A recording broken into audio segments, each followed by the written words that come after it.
Welcome. In front of me is a Samsung Galaxy M01 Core, and today I'll show you how to go through the setup process of this phone. So, number one, once you boot it up, you will be presented with this screen right over here. So simply start off by selecting your desired language, which I'm going to be sticking with English. Then we have some end-user license agreement and privacy policy, which we need to agree to. You can also tap on details to read exactly what you're agreeing to. From there we have the option to connect to network, assuming this device isn't brand new. If it is, you don't really have an option. You are forced to connect to it, otherwise you cannot finish the setup. Why? No idea, but that is it. So anyway, let's go. I'm going to be skipping it so we can get further.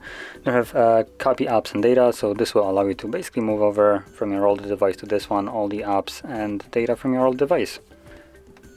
I'm going to be selecting don't copy to set it up as new, which brings me to date and time. Now this page will only appear if you chose to not insert a SIM card and also didn't connect to any kind of Wi-Fi.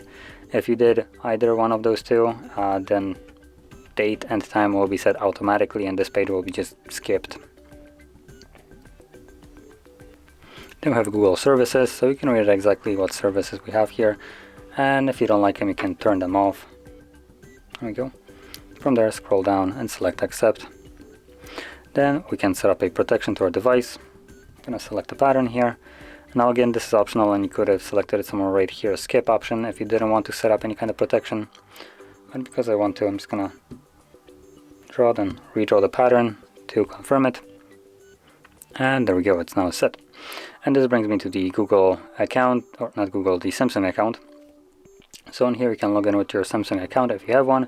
If you don't, you can disregard this page. At least it doesn't give us the pop-up what you're missing, because you're not really missing anything here with a Samsung account. This device is as bare bones as it comes.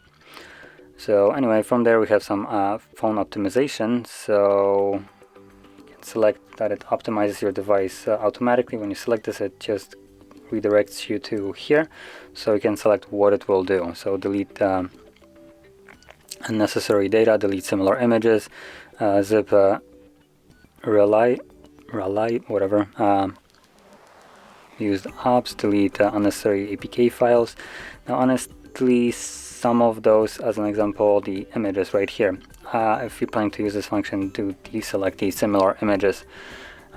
Phones aren't bright enough to discern the difference between similar images and and different ones. So sometimes when an image has very close comparison to like the one and the other, so as an example, you take two photos of the same scenery from a different perspective a little bit, right? You shift it a tiny bit, but still the colors and the scenery looks generally the same. The phone will then delete one of those photos, even though they are virtually different to you. To the phone they will be the same.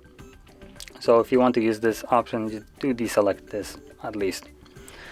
And once you do that, you can go to the next page, which finishes up the setup.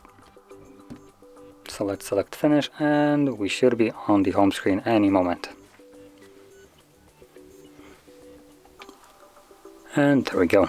So if you found this very helpful, don't forget to hit like, subscribe, and thanks for watching.